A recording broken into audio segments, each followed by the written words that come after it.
Hello, hello, hello. Welcome back to the Chronicles of a Gooner, the Arsenal podcast, brought to you by the Last Man Standing with loserpool.com. As ever, I'm your host, Harry Symeou. On today's edition, we'll be talking about Raul's comments at the fans forum. We'll be talking about Shkodran Mustafi, a little bit about Danny Ceballos, and we'll be touching on the mental health awareness campaigns and how important that is right now.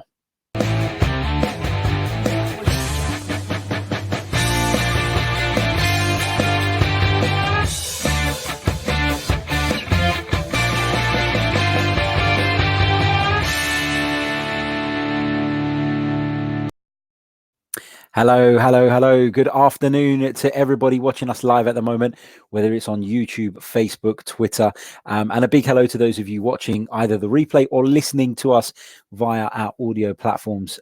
Thank you all for your continued support. Lots and lots to discuss. First of all, I want to apologize actually for not putting a podcast out in the last couple of days. The last few days have been really, really busy for me, in a good way, of course. I've got some news that many of you would have probably seen on Twitter last night, and I'll be going into that in a little bit more detail a little bit later on, so stay tuned for that. But yeah, a few bits and pieces to discuss. It's the international break. It's always a little bit dull, isn't it? I have resorted to arranging a FIFA tournament with some of my friends, just to give us a dose of football, even if it is e-football. It's still something, isn't it? So we're looking forward to that this evening. I want to apologize for the mess in the background. Those of you watching on the video, doing some works in here, trying to get bits and pieces ready for some of the new projects. So apologies for that, but let's get down to important matters. Let's talk about Raul Sanllehi and the comments that he made at last night's Q&A session. I'm going to share my screen with you for those of you watching on the video. Askblog News is our go-to news page when sharing stuff. And because I think their work is fantastic, A, and B, I think they get the stories down in a very simple fashion, in the sense that you don't have to trundle through lots and lots of information to get to the point. Now, Raul Sanllehi was speaking to some of the fans last night in a Q&A session. And what he said in a nutshell was that after backing Emery in the transfer market, they expect Champions League qualification this season. I think they understand that, you know, we missed out quite narrowly last season. I'm sure they were as disappointed as anyone with the way the Europa League final went, etc., etc. But it's imperative for Arsenal to get back in that competition. Now, I put a couple of tweets out last night. I think Arsenal are a club who clearly want to run this self-sustaining model. Therefore, you need to have as much money coming in as possible. Qualifying for the Champions League guarantees you that. It's much more valuable than winning domestic competitions in terms of the finances. So, you know, that is Arsenal's aim, and it was the reason that Arsene Wenger was moved on and that Unai Emery was brought in, because Arsenal felt at the time that this would give them a better chance of getting back into the Champions League. That's what it's all about for us at the moment. Now, some of the guys from the Red Action fan group were at the fans forum meeting yesterday, and they put a little thread of tweets out. One of them was interesting fans forum meeting tonight held on a non-match day for the first time to help ensure Raul, Vinay, etc. don't have to rush off before the end. One of those updates was this. It was a quote from Raul. We said to Unai that we just missed out on qualifying for the CL last year, but this year, with a stronger squad, we expect you to do that. So it's pretty clear that the Arsenal hierarchy are expecting Arsenal to finish in the top four. And like we said in the past, you know, Arsenal need to be in that competition. I don't think anybody was shocked to hear that that is the club's objective. I'm pretty certain that if Arsenal don't qualify for the Champions League, that you will see Unai Emery moved on. And I think what Raul said was just confirming that. I don't think it's a massive surprise. I don't think people should be, you know, jumping onto it too much. But it's clear now that the club expect Champions League qualification. Not the objective is Champions League qualification, because your objective could be to, you know, if you're Liverpool, your objective is to win the Premier League. But if Manchester City win it, nobody goes absolutely apeshit about it. You know, your objective is always sort of, I guess, the maximum of what you're looking to achieve. And in this case, Arsenal, this is very different here, because to say we expect it rather than it's our aim means that is the minimum requirement this season. So I really hope that, people aren't surprised by that, because if you are, what did you think was the aim? Arsenal clearly need to get back in that competition and need to make whatever moves necessary to make that possible. Now, let's have a quick look at some of your comments. The intellectual investor says, wasn't that expected that off Unai last year? I think what he's trying to say wasn't that expected of Unai last year. There you go. He's corrected the comment. Yeah, I think it probably was. I think that's why they brought him in. Obviously, with the way the season panned out, we were definitely expected to achieve that. We didn't in the end. But I think because it was his first season, he was given some leeway. And probably rightly so. But now it's do or die. It's get Arsenal back in the Champions League or move on, because we need to be in this competition. We're a huge, huge club, and we need to be back at the very top, competing with the very best sides in Europe and bringing in the most financial power, because without that finance, we aren't going to attract the best players. Without that finance, without the status, that some of the best players don't want to join us. And people will talk about Arsenal being a massive club. Of course we are. And that should in itself attract players, but surely being in the Champions League helps with that. It certainly doesn't do you any harm, does it? So for me, it was refreshing to hear that. Even though it was something that we probably all knew deep down, it was nice to hear Raul say that in a public forum. Really not turn the heat on, but make it clear that it's not an objective, it's an expectation. Using that word, expect. It's an expectation that Arsenal qualify for the Champions League. And that suggests that if Unai Emery doesn't meet that expectation, he would have failed. And perhaps Arsenal will be looking for somebody else. Now, let's talk about something else. Shkodran Mustafi. He has given an interview in the last few days to a German newspaper. Is it a German newspaper or a German magazine? Not entirely. Spiegel Online. There you go. He opened up about his situation at Arsenal. And the thing with Mustafi is he has made mistakes. He has performed poorly at times, quite a lot of the time. But is he the only one? No. But for some reason, the criticism, and we have a section of our fan base who go over the top on certain people time and time again. And it doesn't really matter what the situation is, who they're talking about. This group of Arsenal fans will jump on anybody's back at the first opportunity. Granit Xhaka gets it. Hector Bellerin used to get it. And it's funny because some of those people that used to give it to Hector Bellerin are now kissing his ass and telling me how we're going to improve defensively because he's coming back. Hypocrites, to say the least. But the thing for me is that Shkodran Mustafi has had some bad days. No question about that. But he's not the only one. Lots of people have underperformed. But for some reason, Shkodran Mustafi is a really easy target for Arsenal fans. And he gets a lot of abuse. He's been made a scapegoat when, it's not always been his problem. I think he spoke about a game which, he was blamed and he didn't even play. And as an Arsenal fan, I'm not surprised by that. And that's the worrying thing, because there are Arsenal fans out there who treat our players like that. There are Arsenal fans out there who look for the first excuse to have a go at a player, to get personal. And for me, that's just not on. Now, he admits that his mistakes in an Arsenal shirt have made his life difficult, but he thinks that some of the criticism has been irrational. In a no-holds-barred interview with Spiegel Online, Mustafi opened up. In the first 2 years after my move to Arsenal in 2016, things went well for me. I saw myself as a performer, but shortly after Christmas 2018, there was a kink. I've made a few mistakes and they've created a mess that I've never experienced before.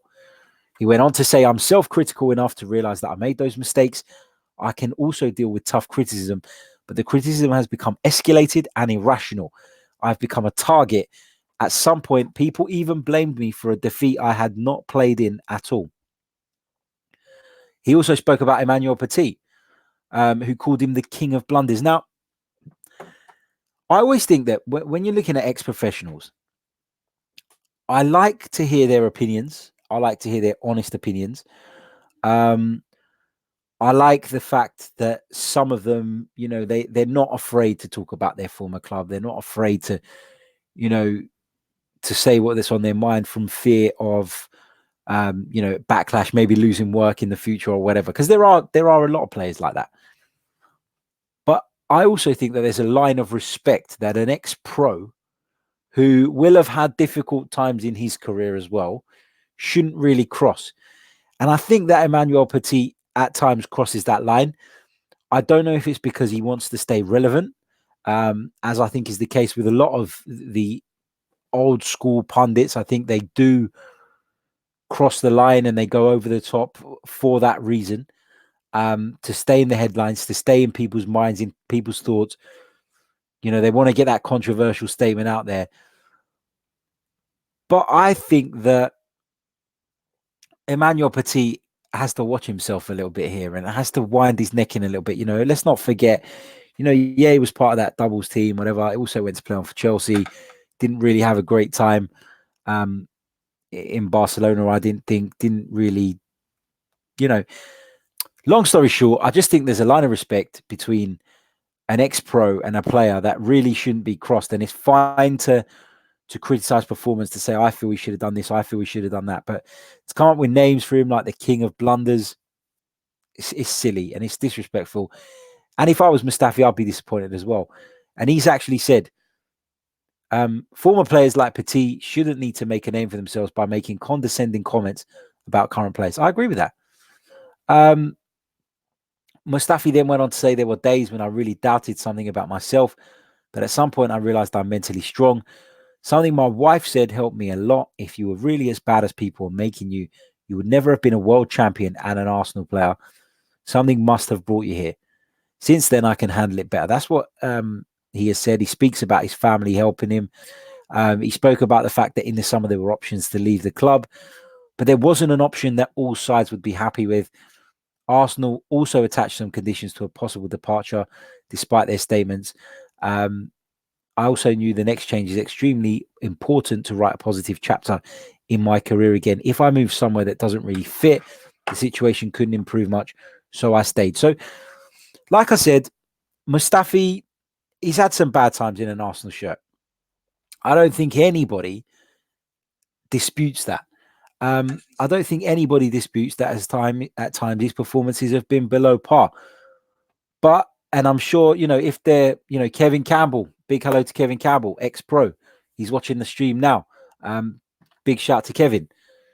Kevin, what are your thoughts? Because as an ex-pro, I mean, I know that you're hired as a pundit to talk about players and to talk about their, where they are and how they're performing. But there is a line, isn't there? There should be a respect between fellow professionals where you don't cross that line and you don't make it about personal insults, nicknames, etc. It should be about constructive criticism in a respectful way. That's just my take on it. But I'd like to hear what you guys think in the comments. Omar says Petit went too far with his comments. I agree with you, mate. What else have we got here? Claudio says Eboué all over again. He was another one that got some unfair treatment. Now, is it okay to criticize a performance? Oh, of course it is. Of course it is. But like I said, do it with respect. Conduct yourself with class and dignity. And, as an ex-pro, you should know all the sacrifices that it takes to get to that level. You should know that there will be difficult times in your career. So to talk about somebody in that manner and almost be poking fun at them drives me absolutely mad. Let's talk about Dani Ceballos a little bit here.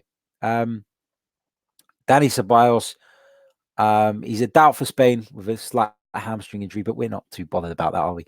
We're more concerned about his performances for Arsenal. And Dani Ceballos has made some comments, that he hasn't thought about coming here permanently just yet. He likes it here. He's got respect for Emery, etc. But I do think that Arsenal fans have some unrealistic expectations because you're Dani Ceballos. You've grown up in Spain. Real Madrid are the be-all and end-all. Dani Ceballos has worked hard in his career, got his move to Madrid, or ended up playing for Real Madrid.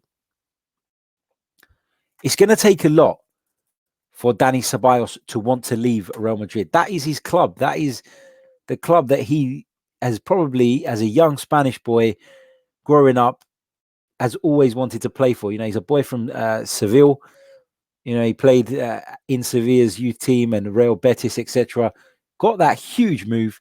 Why would he want to give that Real Madrid dream up so easily? And it's not like we're pulling up any trees to suggest that, we could convince him. Now, if Arsenal could get back in the Champions League and push on, then, players like Dani Ceballos would start to take notice, would start to think about Arsenal as the club that they want to be. And to many people, it is the club that they want to be at. And we are huge Arsenal fans. We would love to be in that position. But you've got to understand that this is not a young lad who's grown up supporting Arsenal.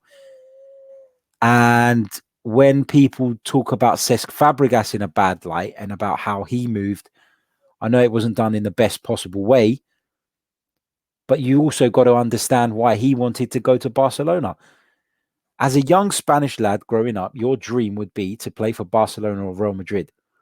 Just like my dream would be to play for Arsenal, because I've grown up loving that team. I've grown up looking up to these players, looking up to this club. So I don't think people should be outraged by those comments. I don't think people should be surprised by those comments. Fingers crossed, we can get the maximum out of Dani Ceballos, and he can help us on our journey to reach the top four, because that's where we need to be. And if Dani Ceballos can help us get back there, can steer us back there, then he becomes a part of Arsenal's history as well, and he'll become a player that I will look back on with fond memories, even when he does move on or go back to Real Madrid. So yeah, that's my thoughts on that. No real surprises there. Now let's talk about Mesut Ozil, because he is a huge topic of debate lately. I think we can all agree on that. Sanlehi has been talking about him in that fans forum, and he said, there is nothing against Mesut. On the contrary, I hope we get to see him much more in the next home games, because his qualities are without question, but he needs to contribute 24/7, and that's what Unai expects from him. It's not that he's working so well, but there are others who are deserving more playing time. It's not that he's not working so well, but there are others who are deserving of more playing time. But Unai can't treat him differently than any other player. You may have read that Unai has put a barrier up, but nothing at all like this has happened. Well, even if it has happened, Raul Sanlehi is not going to come out and say it, is he? So, I mean, what do you people expect him to say? Raul Sanlehi is always going to protect his manager, and he's going to protect the interests of his club. And at this moment in time, the best way to do that is to play down any spat between the two. Now, we can talk about Mesut Ozil maybe not giving it 100% in training, maybe being a little bit laid back. Per Mertesacker has spoken about that in the past. But it doesn't mean that he can't help this team. And I think as a manager, it's your duty to do what is best for the team. Now, Unai Emery may well think that leaving him out is best for his team. But come the end of the season, if Mesut Ozil continues to be frozen out and Arsenal put in a few more of those performances where we're clearly lacking creativity, then Unai Emery is bringing that added pressure on himself, in my opinion. That's just how I feel about it. I know a lot of people are okay with Ozil being out of the team, and I'm okay with him not always being picked if you don't feel that he's suited to that game. For example, United away, I wasn't really annoyed at that.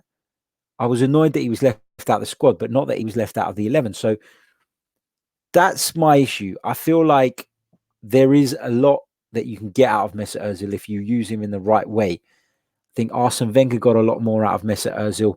Maybe not the levels that we expected for a player who we paid so much money for, who came with such a huge reputation. But there is more to Mesut Ozil than what we are currently seeing. I genuinely 100% believe that. So, it's my opinion that it's wrong to freeze him out.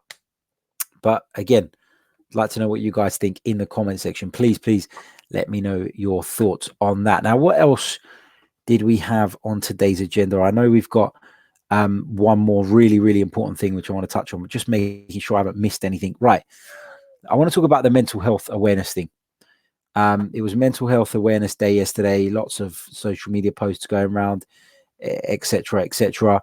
I want to give a massive, massive shout out to Claude from AFTV, who's watching us at the moment. A big shout out to Claude on the Ozil thing. He says, "I feel the relationship is now at breaking point, beyond repair." I fear that you're right, Claude. But I want to give a massive shout out to Claude, not necessarily for that, but more because of that fantastic video that went out yesterday, where Claude was speaking really, really openly about his struggles. And I thought that was really, really brave. Not many people would do that. Not many people have the balls to do that. So my hat's off to you, Claude. I think it was really brave. And I think you're doing a great thing, because if people don't talk about it, it only gets worse. I've seen people close to me go through it and suffer in silence. And for me, there's nothing worse than that. There's nothing worse than, even as a person who, as a friend, seeing a mate go through it. And when it does come out, you're sitting there thinking, my God, how did I not realize? How did I not know? And you feel terrible for not being able to help. And it's so important that people talk about it. It's so important that people aren't ashamed of it, because it is something that lots of us in our lives will deal with at some point. Some people will have to deal with it temporarily and can get past it. Others can't. Others can't get past it. Others have to learn to deal with it. And for me, it is such an important subject. And it's a subject that, if you had spoken to me about it 2 or 3 years ago, I would have recognized that it is important, but I don't think I quite understood how much of a big thing it is and how many people are affected by it. It feels like people have suffered for years with this sort of thing in silence. Finally, some high profile people are coming out talking about it, and that's encouraging others. So it's great. So I wanted to say my little bit on that. I want to encourage you guys to, be there for your mates, be there for your family, because you don't know, what they're going through all the time. Kindness, whenever, whenever you feel, not whenever you feel like someone's suffering. Kindness should be a given, should be there all the time. Social media has had a huge, huge impact on this, and I think more people suffer because I think their insecurities are targeted on social media. I think people are subject to abuse. I take quite a bit of abuse, which, I'm fortunate that I can handle it. And it's not to say like, oh yeah, I'm bigger than you, I can handle it. What I mean is, I'm fortunate that I can get past it and I don't really dwell on it. There have been times though where it's got to me and I've blown my lid and I've lost my temper. Most notably when somebody sent some sick email about my son. That is when I really lost my temper. But when it's directed directly at me, I can handle it. But we're all different. We're all different characters, and people may have insecurities that they don't even realize they have until some idiot on social media behind a keyboard comes out and makes a thing about it. So I just want to say, if you know anyone is suffering from it, be there for them. Everybody deals with it differently. There's no right or wrong way. But the only thing that is 100% right, in my opinion, is talking about it. And whether you choose to talk about it in the public domain or whether you choose to talk about it just with your nearest and dearest, that's completely up to you. That's fine. But a massive shout out to Claude, because he's someone that I know, and someone that I know, is a good person, and has unfortunately had to put up with a lot of shit on social media, because apparently nowadays it's wrong to have a different opinion. So a big shout out to Claude and all the guys that were involved in that video. I thought it was a very powerful video, using the following and the platform that you guys have to do something good. So I was really pleased to see that. So well done. Let's see what else we got here. Going to touch on some of your comments, and then we'll start to wrap it up. Omar says, I think social media has done lots of good things, and it has also done lots of bad things. People need to use social media in the right way, to avoid things like depression and so on and so forth. I think that social media has a lot more positives than negatives. I just think that that particular negative is very dangerous. And I think there's a simple solution to these online trolls. I think when you sign up to social media, you should have to put your ID in. You should have to put your passport details in. You should have to put your name and address, and it has to be verified, so that when you do cross the line, when you do say out of all the shit, when you do abuse people because you've got nothing fucking better to do, somebody can find you. It can be reported. And I'm not saying that your address should be there for everybody in the world to see. I'm saying that the companies that run these massive platforms have a responsibility to be able to identify these people and come at them and come down hard on them when they do this sort of thing. And, you know, I've got no issue with my name being on Twitter and my picture, because I say what I want to say. I don't abuse people. I don't disrespect people because they've got a different opinion than me. I might have a little dispute and a little debate with them, but it doesn't get personal.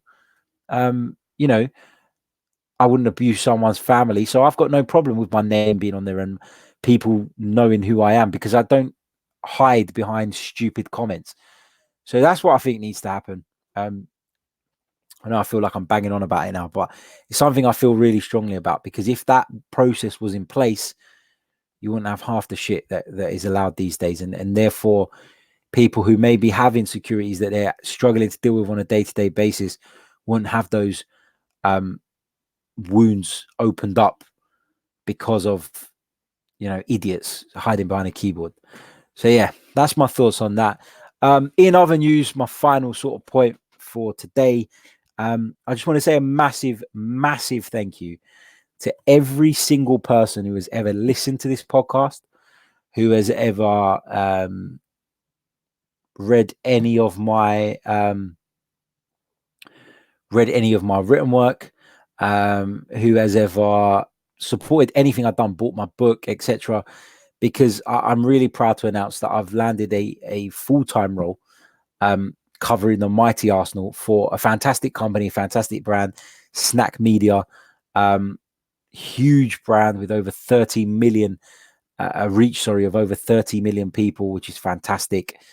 So I'm really pleased to have secured that. Big thanks to Chris and the team there for giving me the opportunity and taking me through sort of the interview process, etc. So I'm really excited about that. Starting a couple of weeks' time, I'll be bringing you more and more Arsenal related coverage.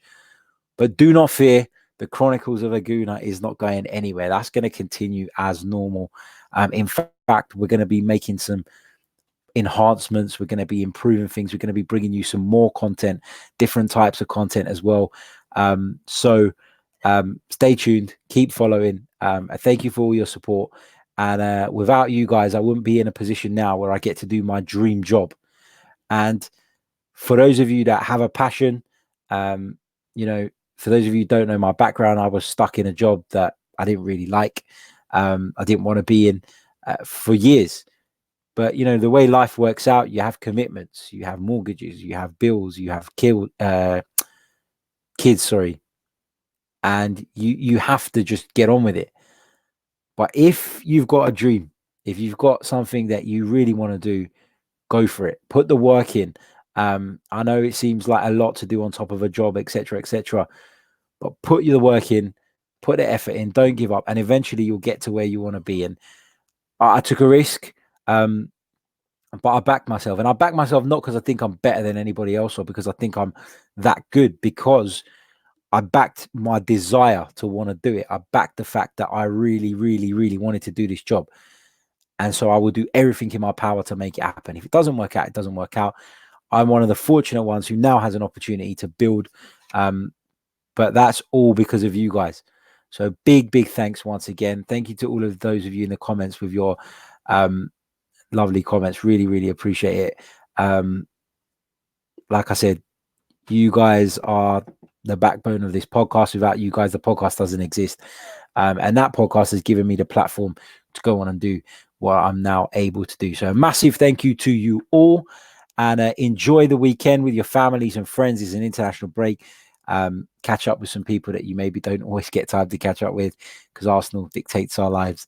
And we'll be back very, very soon with some more Arsenal related content. Monday, I think, we'll be back, hoping to get a guest down here, and we'll be sitting and having another chat on all things Arsenal. So until then, take care. Bye-bye.